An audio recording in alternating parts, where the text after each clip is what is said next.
¿Listos? No es verdad. ¿Ya? Ese Ok. que es. Vamos a hablar ahorita sobre la vascularización de la cara. Súper importante para que ustedes comiencen a hacer, porque si ustedes no lo hacen, perdón.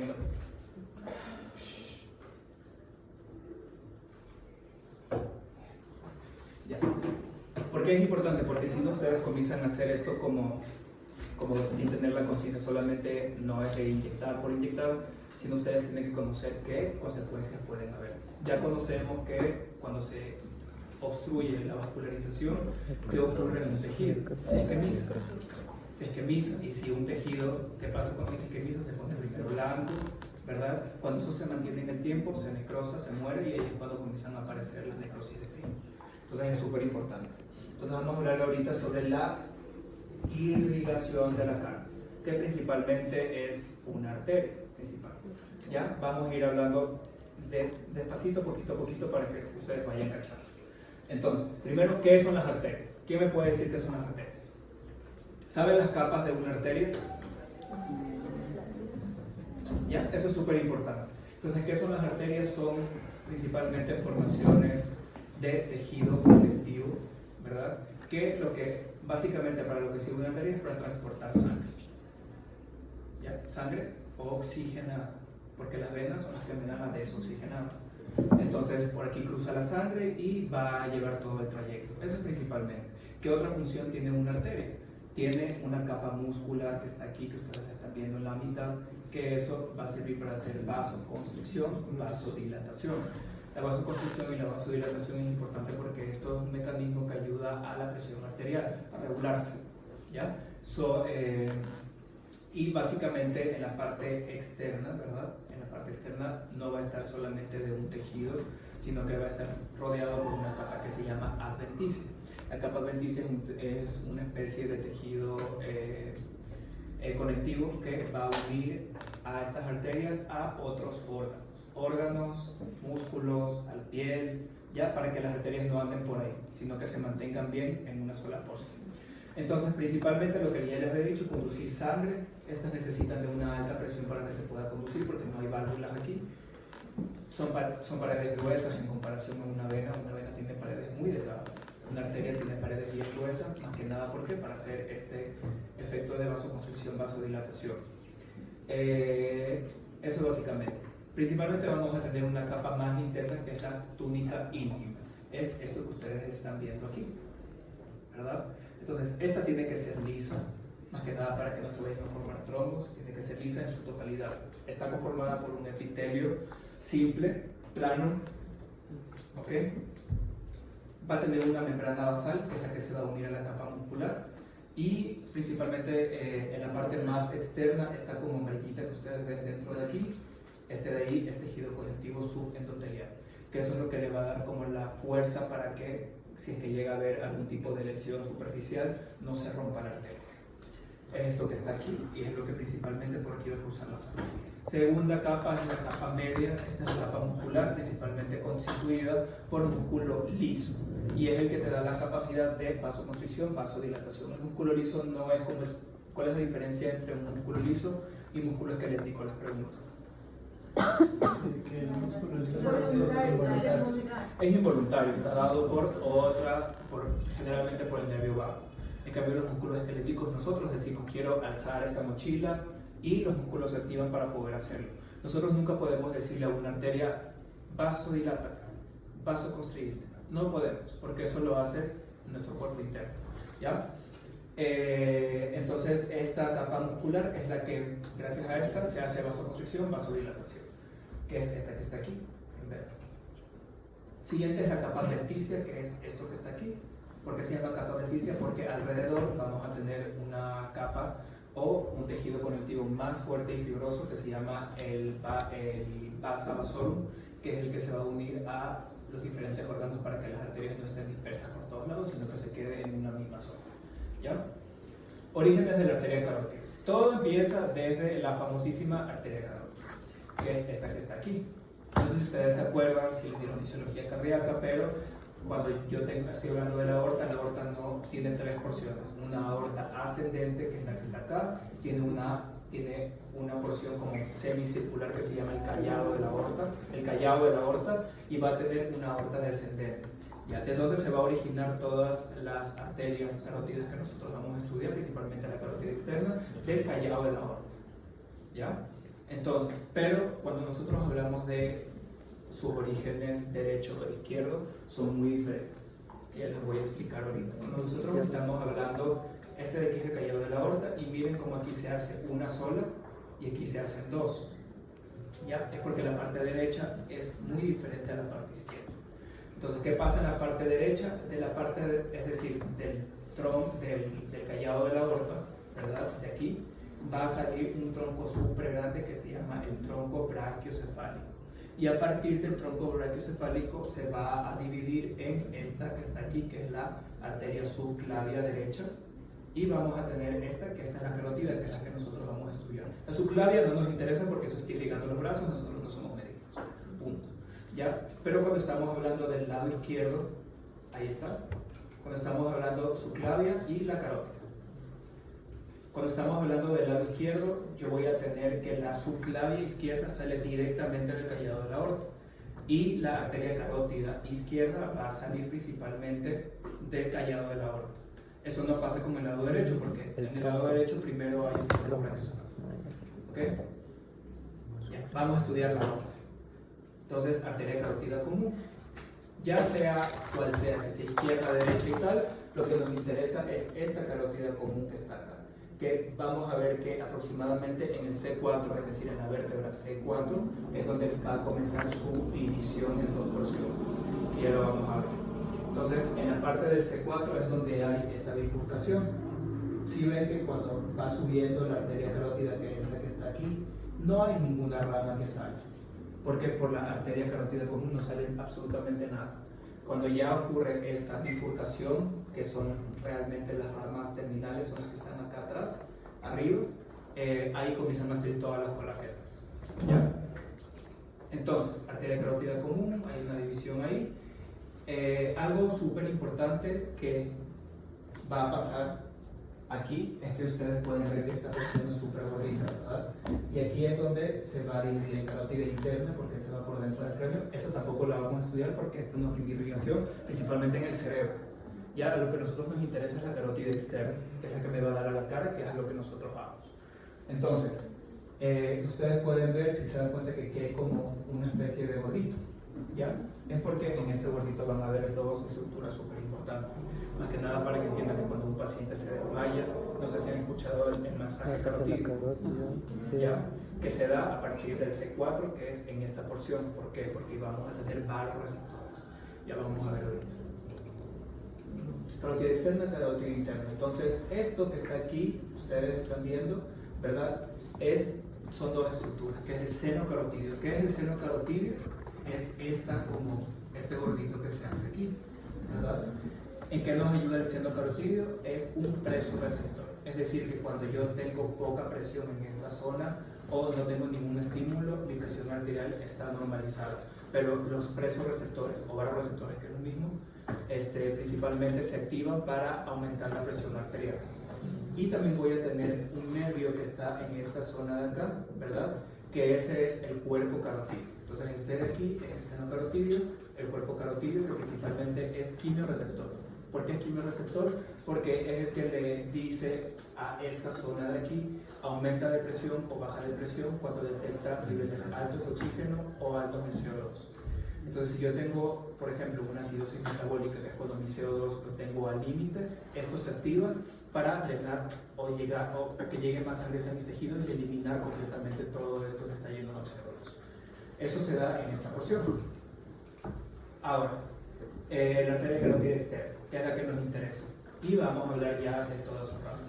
Entonces, esta que ustedes están viendo aquí es la carótida externa. Todo lo que está hacia acá arriba ya son las terminales.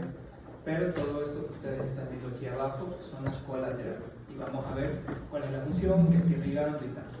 Entonces, principalmente vamos a tener la arteria laringe superior, que es la principal. Si ven esto, la carótida externa va subiendo y sale una rama. Esa es la rama tiroidea superior, es la primera.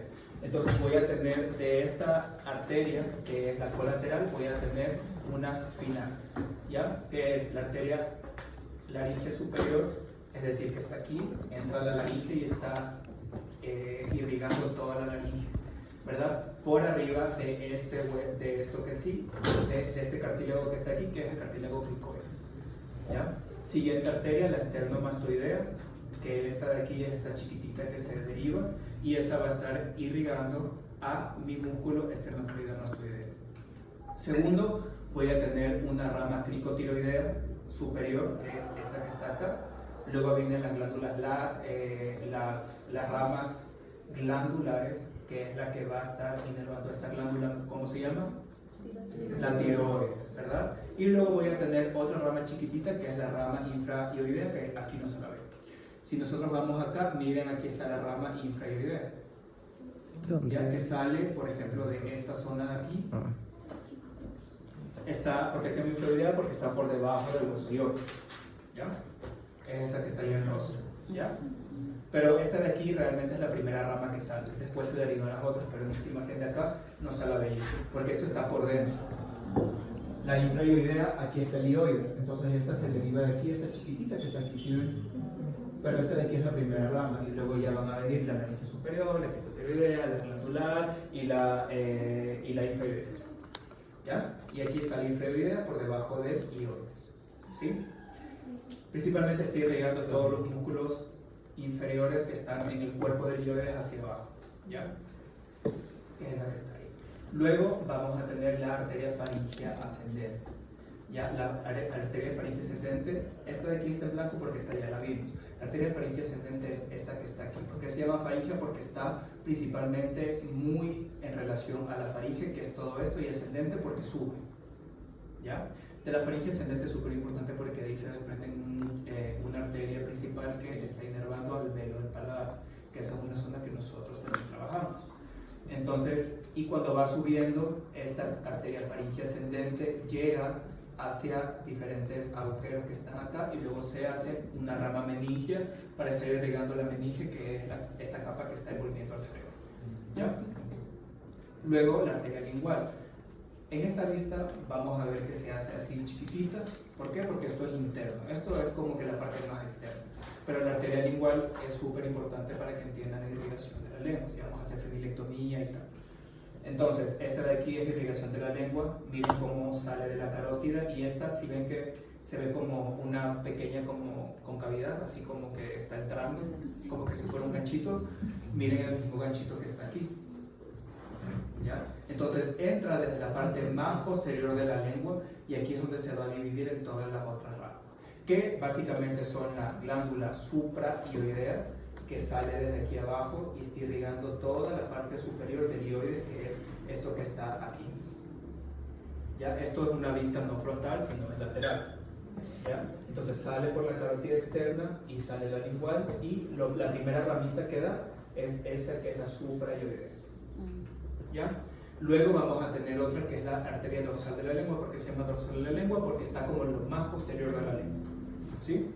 Luego de esto vamos a tener ya la arteria sublingual propiamente dicha, que a pesar de que esta es la arteria lingual, va a dar una rama sublingual, que principalmente es esta que está aquí. Y luego vamos a tener una arteria profunda de la lengua, que es esta otra, que es esta que está acá, ¿ya? La arteria profunda de la lengua también se la conoce como arterias raninas y tal. Son las que principalmente se lesionan cuando yo hago fenilectomías linguales. Y entonces ustedes pueden encontrar en los libros de anatomía con esos dos nombres: arterias raninas, que son las que más se ven cuando ustedes hacen esto y ven todas esas rojitas. Eso de ahí es la arteria ranina o profunda de la lengua, ¿okay? Basta irrigación de la lengua, ya sabemos también inervación de la lengua. Miren, por ejemplo, acá, que esto de aquí es el ganglio para la glándula submandibular, y más acá adentro es el ganglio para la glándula sublingual. Y luego ya viene la arteria facial, ¿ya? Antes de eso, miren todo el recorrido que hace la carótida externa, o sea, sí, súper grande. Entonces yo voy a tener diferentes tipos de porciones. Voy a tener dos porciones en la arteria facial. Voy a tener una porción cervical y una más superior, que va a ser ya la porción facial propiamente dicha. Entonces, dentro de la arteria de la porción cervical, que la vamos a ver en este momento, vamos a tener esta, que es la primera. Esta de aquí es la palatina ascendente. Miren cómo va subiendo. ¿Por qué se llama palatina ascendente? Porque principalmente está inervando a los músculos del pelo del paladar, pero va subiendo. ¿Ok? Entonces, esta es una rama de la carótida externa. Voy a tener otra ramita que está por acá adentro, que es la rama tonsilar, que está inervando principalmente las glándulas parótidas, la glándula faríngeas, que son las que nosotros vemos cuando le decimos al paciente abre la boca y di ah, esas que a veces tienen piedritas y tal, esas son las glándulas parótidas. No sé por qué estoy con las glándulas orbitalinas, ¿ok? Luego voy a tener ramas glandulares, que es esta porción que está acá, que va a estar principalmente irrigando a mi glándula submandibular, y voy a tener una glándula submentoniana que se va a ir primero hacia abajo y luego hace esta curvatura, que es la que nosotros vemos, que es donde se da esta curvatura, principalmente en la región antegonial, ¿verdad?, de la mandíbula, para dar toda esta irrigación mentoniana. ¿Ya? Esa es la porción cervical. ¿Por qué se llama cervical? Porque esto principalmente está en el cuello. Miren esto: cuello, cuello, cuello, cuello. Así también busqué la forma más fácil, porque algunos lo dividen en porción superior, porción inferior, pero se van a confundir, ¿ya? Pero la porción cervical es esta, ¿ya? Y luego vamos ya a la porción facial, que es la que realmente nos interesa. Entonces miren cómo todo esto de aquí no está señalado, porque todo esto es la arteria facial. Miren, todo esto que está aquí va subiendo hasta acá arriba, ¿ya? Pero lo que me interesa, que son las ramas colaterales, es lo que se desprende de la principal. Es decir, esto que ustedes están viendo aquí es facial.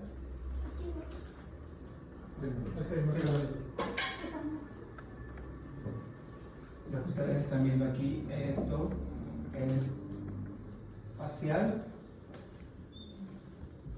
¿ya? Y las colaterales son las que salen de este ramo principal. ¿Se entendió mejor? Sí. Ya, porque ya les vi la cara que se estaba moviendo. Entonces aquí sale, de esta principal sale esta y esta. Ya. Esa es la porción cervical. Luego, voy a tener en mi porción facial, la primera es la rama de la arteria labial inferior. Por arriba, la arteria labial superior. Si van a poner ácido hialurónico en labios, pilas con esto. Si van a hacer contorno mandibular, pilas con esto, ¿ya? Luego voy a tener unas ramas alares que van a estar insertadas en el músculo alar para poder dar la dilatación de las fosas nasales. Tenemos una rama nasal externa que en esta porción no se la ve, pero es esta que está aquí. Sí se la ve, pero está en blanco, no sé por qué está en blanco. ¿Ya? Sí se la ve así como que si se sale de ahí. Esa principalmente va a estar irrigando la parte más lateral de mi nariz. Si van a hacer ácido hialurónico o rinomodelación, pilas con estas arterias. Si ustedes la tapan, van a tener problemas. Pero la peor de todas es la última, la arteria angular. Ya vamos a ver eso en esta imagen. ¿Qué es la arteria angular? Acuérdense de mi nervio facial. Miren, salen por aquí, ¿verdad?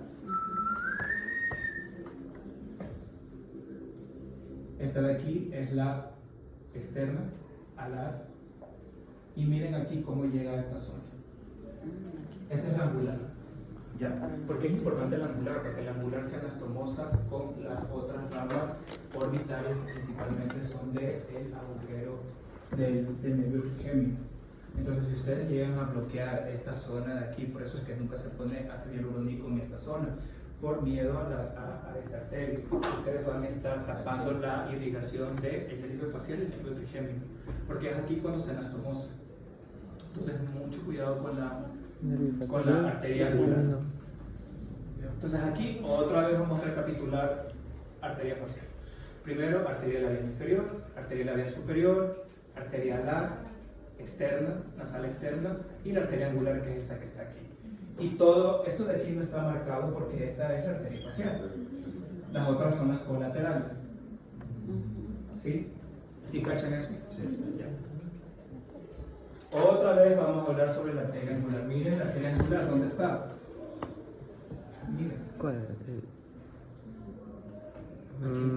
Y aquí se anastomosa con las arterias que son las supraorbitales, que estas salen del B1, ¿ya? Principalmente del nervio, porque cuando nosotros hablamos de nervio no es solamente el nervio, ¿ya? Cuando hablamos de trigémino, sino que el nervio siempre viene acompañado, más que nada del trigémino, con ramas arteriales. Entonces mucho cuidado con esta arteria que está aquí. Y aquí luego se va a desprender y va a dar diferentes tipos de irrigación también para la glándula lagrimal y tal, ¿ya? Sí. Esa sería una de las complicaciones, por ejemplo, para blefaroplastia superior. Sí, también, pero es que blefaroplastia tú haces esto. Y en blefaroplastia tú no te vas hacia abajo.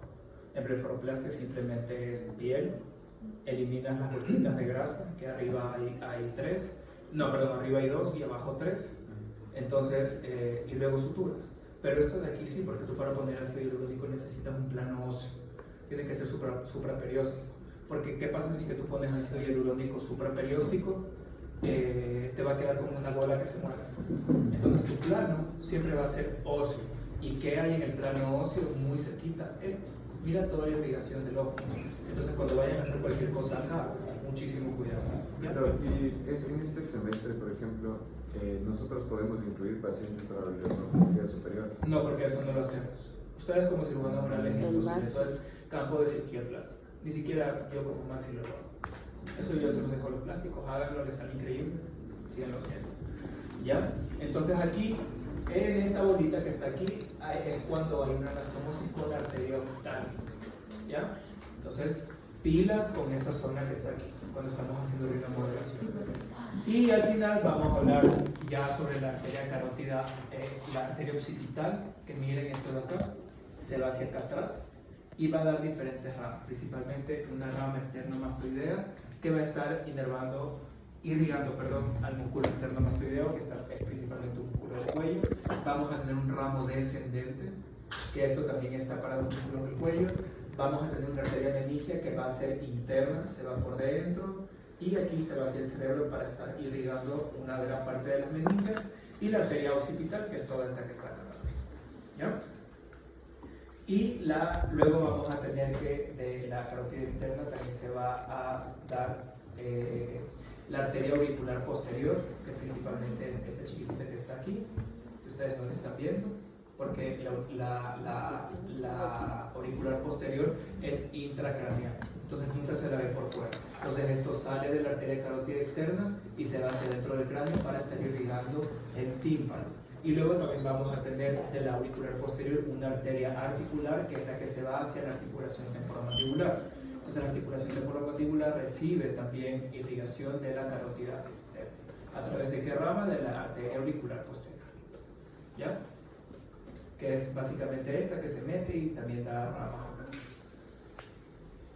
Y vamos a hablar sobre la arteria maxilar interna, que esta es una arteria súper grande.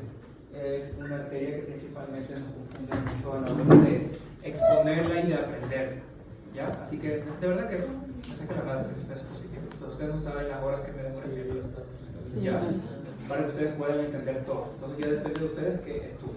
Vamos a resolver la arteria maxilar interna. Esta es la más importante para nosotros, porque nosotros estamos haciendo esto. Ya estamos operando maxilar, estamos operando mandíbula, estamos operando algunos con los colgados que he visto que hacen el velo del paladar. Entonces, es importante que ustedes sepan esto. Arteria maxilar interna, ¿de dónde se deriva? Aquí la vemos. ¿Ya? Algunos las dividen en superiores, inferiores, anteriores, posteriores. Algunos las dividen en superiores totalmente, otros en inferiores. No me importa. ¿Ya? Lo que me interesa es que ustedes sepan cómo es la irrigación de toda esta zona. ¿Por qué se llama maxilar interna? Porque viajan dentro del maxilar y da todas sus ramas. Entonces vamos a hacerla de una forma súper sencilla. Principalmente las ascendentes. ¿Ya cuáles son las ascendentes? Todas las ramas que se van hacia arriba. Entonces primero vamos a tener una rama timpánica, que es esta que está aquí. Miren cómo sale de la maxilar interna y se dirige por dentro del hueso y se va hacia el tímpano. Vamos a tener la siguiente, que es una arteria meningia media, que es esta que ustedes no la están viendo porque ya entra por estos agujeritos y se va a meter en las meninges y va a irrigar el cerebro. Siguiéndose la arteria meningia menor, que es esta chiquitita también, que tampoco se la ve, no tiene significancia para nosotros, y vamos a tener arterias temporales, media, temporales profundas, porque estas están en contacto con el hueso, ¿ya? La arteria temporal profunda media y temporal profunda anterior. ¿Por qué se llama media? Porque no está la posterior, porque la posterior no sale de aquí. Ya no sale de la maxilar interna, sino la posterior, ya vimos que sale principalmente de las ramas terminales que están por fuera. Eso ya lo vamos a ver luego. Pero de la maxilar interna sale la arteria temporal profunda media y temporal profunda anterior. Anterior porque está hacia lo más anterior de la cara, media porque está a la mitad y el posterior no sale de ahí. ¿Ya? El posterior generalmente es una terminal. Luego, esas son las ascendentes. ¿Ya? Mi maxilar interna es esto. ¿Ya? Por eso no la marco, porque no voy a marcar la maxilar interna.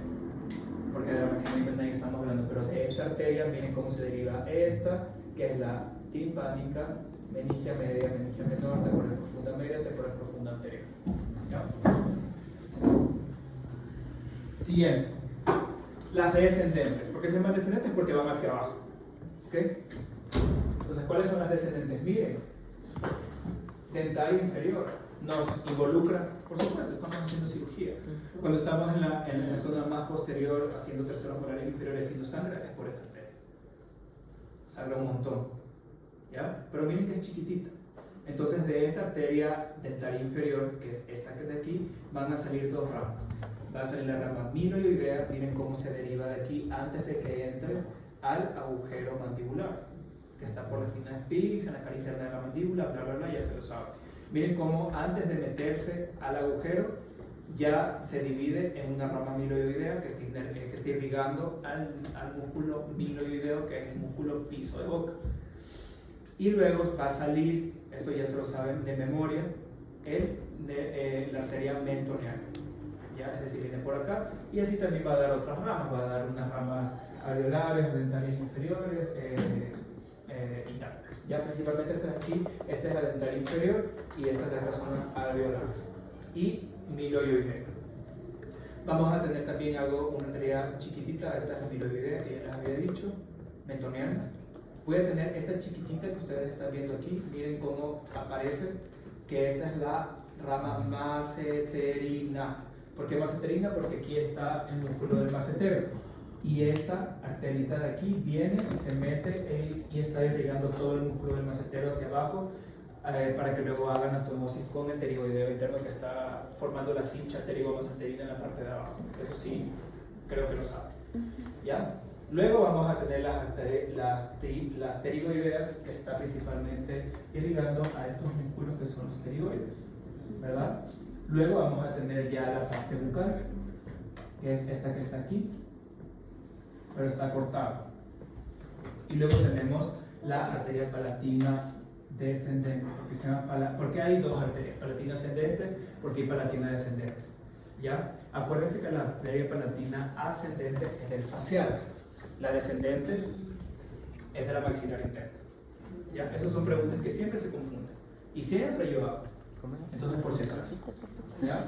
La palatina ascendente facial, la palatina descendente de la maxilar interna. Y de ahí, eso es importante que ustedes sepan porque de ahí salen las arterias palatinas para irrigar al velo del paladar. ¿Ya? Y luego tenemos esta que es la palatina ascendente, que realmente aquí no se la ve, entonces vamos a cambiar de diapositiva. Aquí se la ve perfectamente. Bucal. Y miren, aquí sale la palatina descendente.